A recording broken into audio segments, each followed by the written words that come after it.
कहानी की शुरुआत होती है एक युवक से जो आराम से कार चला रहा है। अचानक उसकी सुपरकार ब्रेक लगाते हुए बीच सड़क पर रुक जाती है। आसपास मौजूद लोग चौंक कर उसकी ओर देखने लगते हैं। कुछ पहचान कर कह उठते हैं, अरे ये तो शेन्यू है, स्कूल का सबसे अमीर सेकंड जनरेशन लड़का फिर से नई सुपरकार ले आया। कार का दरवाजा खुलता है और एक युवक आत्मविश्वास भरी मुस्कान के साथ बाहर निकलता है। तभी कार के अंदर से सफेद हील्स की एक जोड़ी नजर आती है। उसके बाद एक खूबसूरत आत्ममुग्ध मुस्कान वाली लड़की बाहर कदम रखती है। स्कूल के लड़के इस नजारे को देखकर या तो जलते हैं या नफरत से भर जाते हैं। अभी स्कूल में आया है और एयर होस्टेस डिपार्टमेंट की सबसे अच्छी लड़की को पटा भी लिया। एक और लड़का गुस्से में कहता है, कमाल है, ये तो पहले दिन से ही बाजी मार गया। कुछ और लड़के अपनी हताशा छुपा नहीं पाते। FA की टॉप लड़की भी इसे ही मिलनी थी क्या? भाई, ये हैंडसम भी है, अमीर भी, जाहिर सी बात है इसे चॉइस में हमेशा पहला हक मिलेगा। हक ही नहीं, अब तो ये पूरी लाइन क्लोज करने वाला है। मैंने सुना है कई लड़कियां तो इसके पीछे दीवानी हैं। अब दोनों बिना किसी पर ध्यान दिए आराम से स्कूल की इमारत की ओर बढ़ते हैं। छात्र छात्राओं की फुसफुसाहटें चारों तरफ गूंज रही हैं।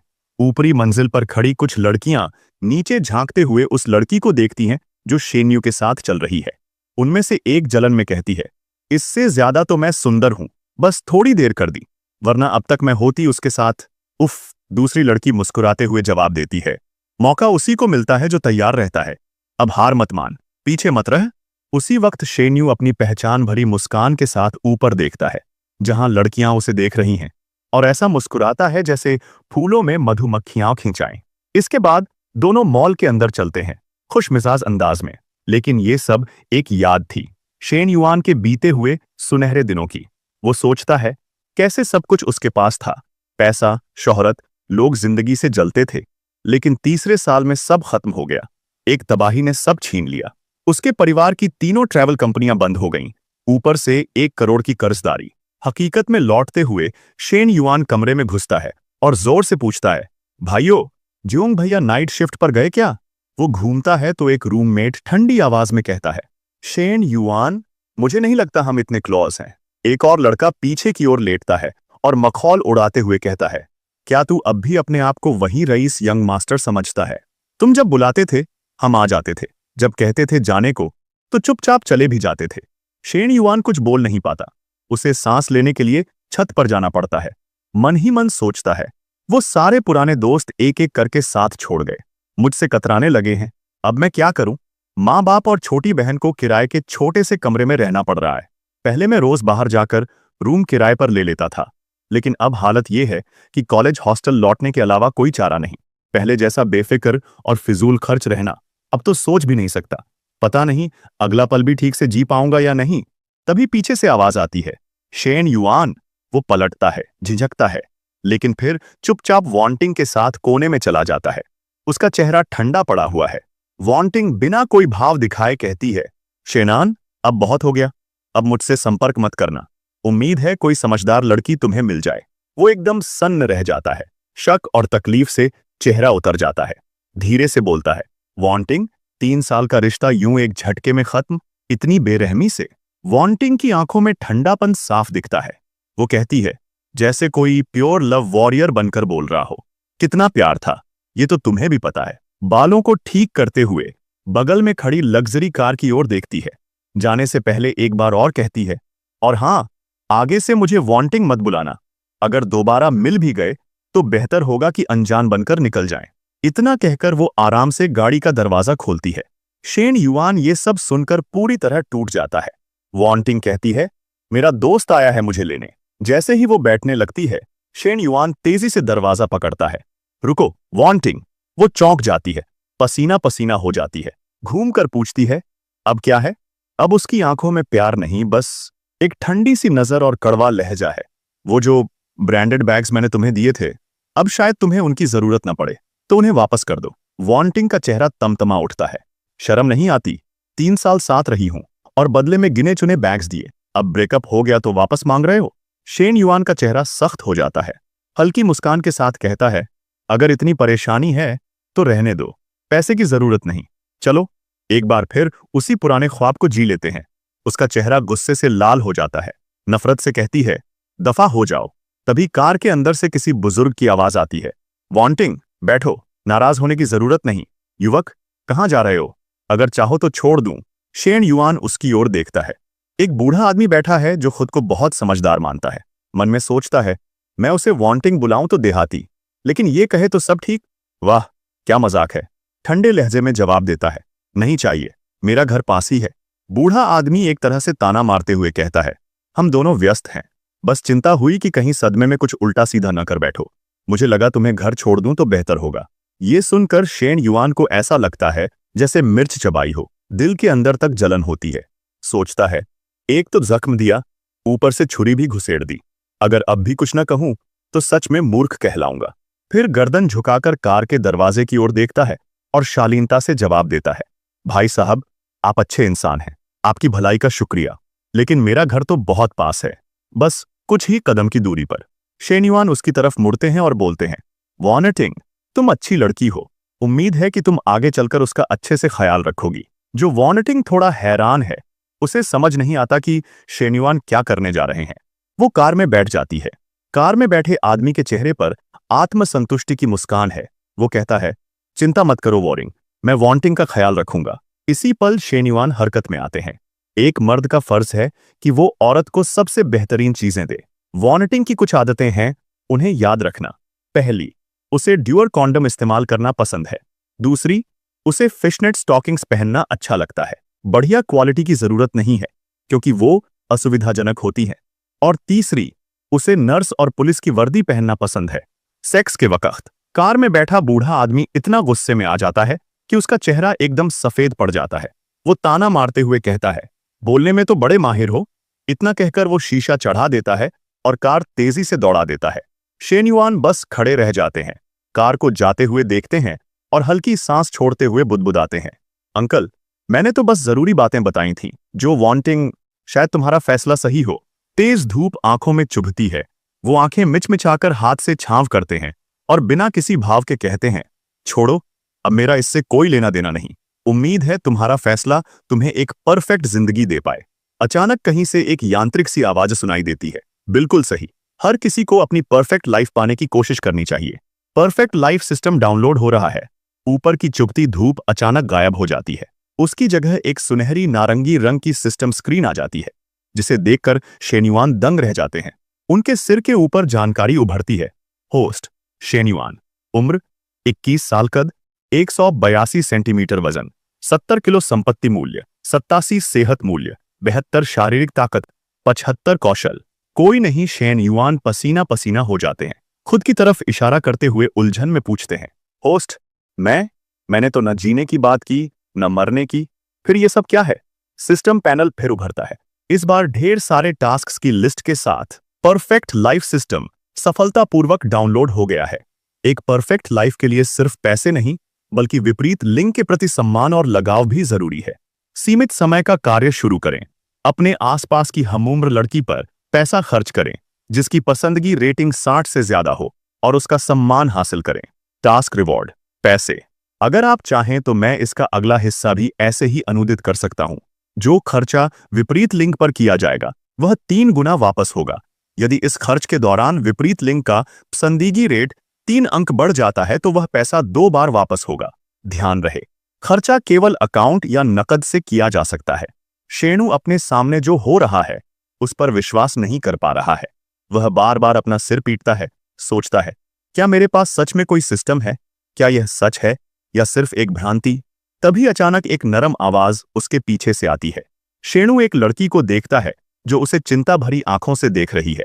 वह उसे याद दिलाती है, लड़के को लड़के जैसा दिखना चाहिए, ये तो सिर्फ एक ब्रेकअप है, इतना गंभीर नहीं है। इस समय सिस्टम भी उस लड़की की जानकारी दिखाता है जो उसकी शैक्षणिक सलाहकार ली है। लड़की शेन युआन के पास आती है और कहती है, मैंने अभी जो कुछ देखा वह सब देखा। ऐसे समय में पुरुष दोस्तों के शब्द सबसे सटीक होते हैं। बाय बाय, अगला बेहतर होगा।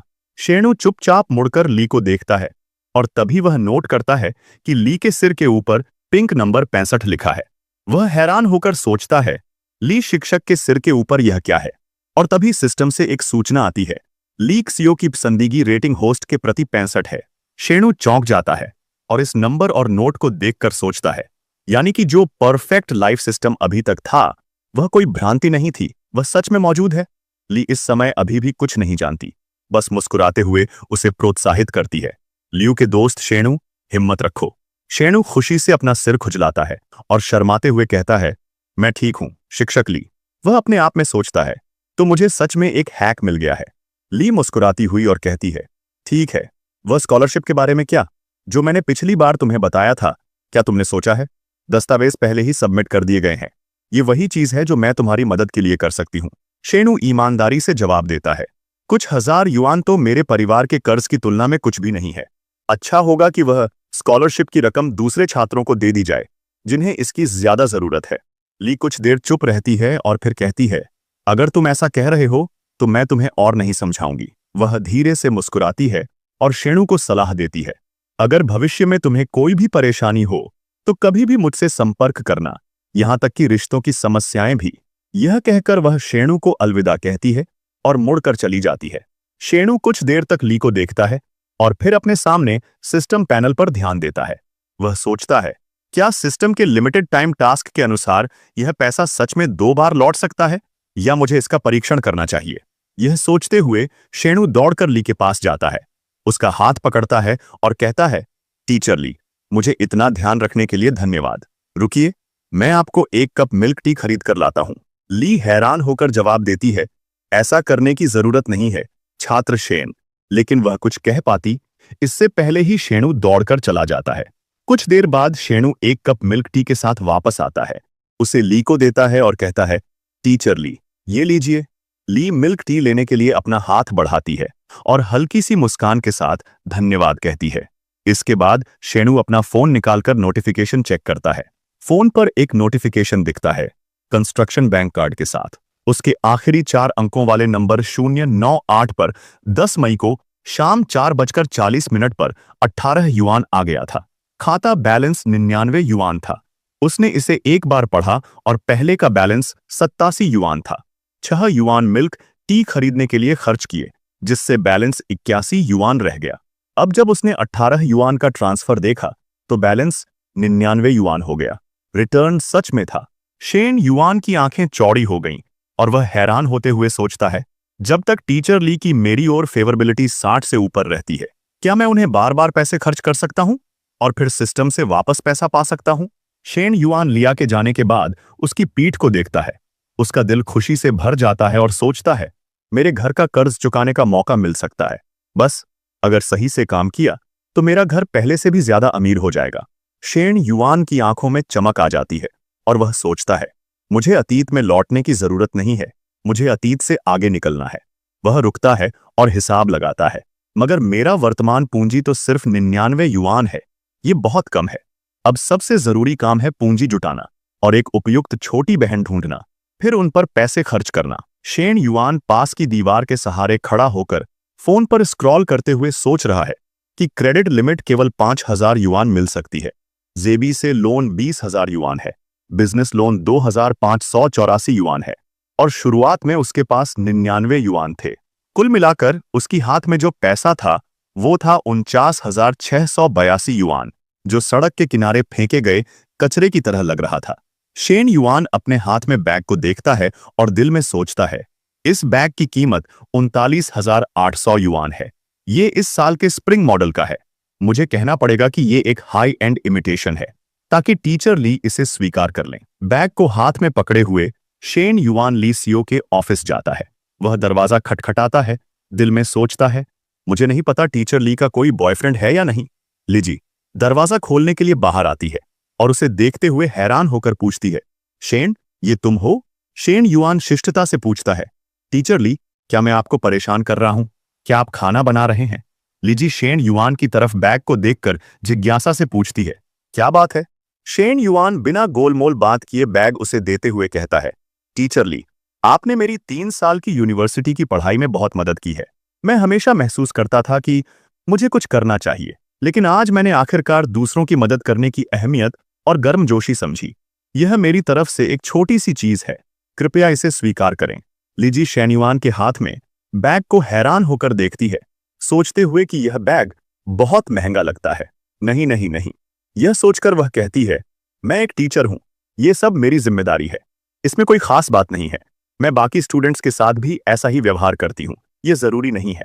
शेन युआन ने इसे पहले ही समझ लिया था और कहता है, यह बैग एक हाई एंड इमिटेशन है।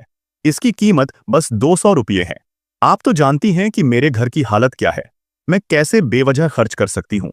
आपने मेरी इतनी मदद की है। अगर मैं कुछ न करूं तो क्या मैं इंसान भी हूं? हालांकि यह बैग ज्यादा कीमती नहीं है, फिर भी यह मेरी थोड़ी सी भावना है। अगर आप बुरा ना माने तो कृपया इसे स्वीकार करें। लीजी शेन युआन को देखती है, सोचते हुए कि उसने इतना कह दिया है।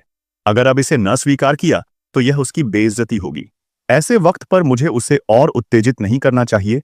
यह सोचकर वह शेन युआन के हाथ से बैग ले लेती है और कहती है, ठीक है, फिलहाल मैं इसे रख लूंगी। बाद में आपके जन्मदिन या किसी छुट्टी पर मैं आपको एक और उपहार दूंगी। इसी बीच अचानक रसोई से एक खुशबू आती है। लेक्सियो तुरंत अंदर दौड़ता है और चिल्लाता है, अरे नहीं, मेरी ब्रेस्ट मीट जल रही है। और वह इस मौके का फायदा उठाकर अपने जूते उतारकर अंदर चला जाता है। लेक्सियो रसोई से सिर बाहर निकालकर कहता है, शेन युआन, तुमने खाना नहीं खाया है ना? मेरे साथ रुक कर खाओ। शेन युआन मुस्कुराते हुए सोचता है, जब तक उसके बॉयफ्रेंड को कोई दिक्कत नहीं है तो मेरे लिए खाना रुकना ठीक है। आखिरकार नजदीकी संपर्क से दोस्ती बढ़ती है और सिस्टम से ज्यादा पैसे मिलते हैं। तभी सिस्टम का नोटिफिकेशन बजता है। कंस्ट्रक्शन बैंक कार्ड आखिरी 4 अंक 098 में 119,109 रुपये 10 मई को 18:45 पर प्राप्त हुई। वर्तमान बैलेंस 12,23,000 रुपये। शेन युआन अपना फोन खुशी से उठाता है, सोचते हुए यह ट्रांसफर हो गया है। 39,800 रुपये वाला बैग 3 गुना रिटर्न मिलने से 1,19,000 रुपये हो गए। अगर 100 रुपये का खर्च घटा दें तो मुझे करीब 80,000 रुपये का मुनाफा हुआ है। यह पहली बार है कि मैंने इतनी रकम कमाई है, और वह भी खुद से। यह है युवा, यह है विजय। वह लंबे समय से इसके बारे में सोच रहा था और उसे यह नहीं पता था कि लिया ने खाना बनाना खत्म कर लिया है। वह मुड़ती है और शेणु को बुलाती है, बैठो और खाओ, क्यों खड़े हो? वह चौंक जाता है और पूछता है, क्या सिर्फ हम दोनों खा रहे हैं? तुम्हारा बॉयफ्रेंड कहाँ है? लिया अपना सिर घुमा देती है, अपनी एप्रन उतारते हुए, और जवाब देती है, तुम क्या कह रहे हो? मेरा कोई बॉयफ्रेंड नहीं है, क्यों नहीं उतार सकती? शेन युआन टेबल पर हाथ रखकर ली के पास जाता है और कहता है, टीचर लिया, मुझे मदद करने दो। लेकिन लीजी शैली मना कर देती है, नहीं, कोई जरूरत नहीं है। लेकिन शेन युआन जल्दी से उसकी एप्रन उतारने में मदद करता है। शेनन उसके पीछे उसकी ग्रेसफुल आकृति को देखता है और कहता है, कोई बात नहीं, बस थोड़ी देर में हो जाएगा। अचानक बाहर से एक तेज आवाज आती है, तुम लोग क्या कर रहे हो? दरवाजे पर लिए लेक्स की छोटी बहन खड़ी होती है। शेनन चौंक जाता है और हड़बड़ाते हुए कहता है, कुछ नहीं। लेक्सियो हंसते हुए पूछती है, आज इतनी देर से घर क्यों आए हो? आओ, खाना खाओ। एप्रन उतारने के बाद लीजी अपनी बहन को गले लगाती है और कहती है, ये मेरी छोटी बहन है। शेनन मुस्कुराते हुए धीरे से हाथ उठाकर कहता है, नमस्ते लिंग। लिंग का चेहरा गुस्से में दिखता है। वह उसे ठंडी नजरों से देखती है और कहती है, मैं ठीक नहीं हूं। शेनन यह देखकर कि स्थिति ठीक नहीं है, एक बहाना बनाता है, टीचर लिया, मैंने पहले ही खा लिया था, मैं अब स्कूल वापस जाता हूं। लिया थोड़ी हैरान होकर उसकी पीछे जाती हुई पीठ को देखती है, सोचती है वह खा चुका है, लेकिन अभी तो वह बैठकर खाना चाहता था। लिंग अपनी बाहों में हाथ डालकर शेन युआन की पीठ को देखती है और कहती है, सिस्टर, मुझे लगता है कि उसके इरादे सही नहीं है। लिजी तुरंत जवाब देती है, वह बस मेरा छात्र है। लिंग यह सुनकर और भी गुस्से में आ जाती है और चिल्लाती है, क्या बेशर्मी है, एक छात्र अपनी टीचर को गले लगाने की कोशिश कर रहा है। लिजी यह सुनकर थोड़ी असहज हो जाती है, अपनी छोटी बहन को टेबल पर धक्का देते हुए उसे खाने के लिए उकसाती है। शेनन इस साइड पर अभी भी सोच रहा है। रास्ते में चलते हुए वह सोचता है कि अगला पैसा किस पर खर्च करूं। एक और तरफ टीचर लिया सिर्फ एक टीचर स्टूडेंट रिश्ता है, दूसरी ओर वह जो की तरह पैसे की भूखी नहीं है। अचानक सामने से एक आदमी बेवजह सीधे गिर पड़ता है। शेन युआन की बाहें पकड़ते हुए वह सामने वाले को तुरंत पहचान लेता है और पूछता है, अरे वाह, क्या क्या हुआ? वह आदमी कांपता हुआ हाथ बढ़ाता है, उसका चेहरा पीला और बेजान। शेन युआन से गिड़गिड़ाते हुए कहता है, भाई शेन, मेरी गॉडेस फैंग मिनू उस दामले जियांग के साथ मूवी देखने गई है। यह सूखा मुरझाया आदमी कोई और नहीं बल्कि शेन युआन का रूममेट हैंग हा है। उसकी ये बातें शेन युआन को फैंग मिनू की याद दिला देती हैं। 20वीं क्लास की इंटरनेशनल ट्रेड डिपार्टमेंट की क्लास ब्यूटी। दोनों का कोई रिश्ता नहीं रहा, यहां तक कि बातचीत भी नहीं। यह सोचकर वह अवाक रह जाता है और पूछता है, बस यही बात? हांग हाँ।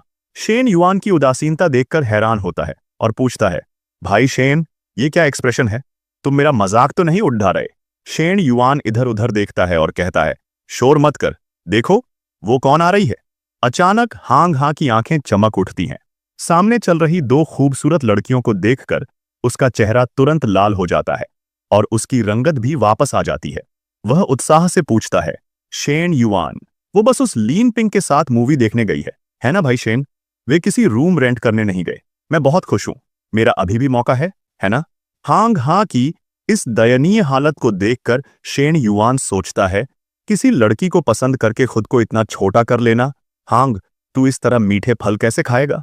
लेकिन जब उसकी नजर आगे पड़ती है तो उस लड़की के सिर पर 70+ का नंबर देखकर शेन युआन चौंक जाता है। वह बड़बड़ाता है, अरे बाप रे, इसके पास भी नंबर है, और वो भी टीचर ली से ज्यादा।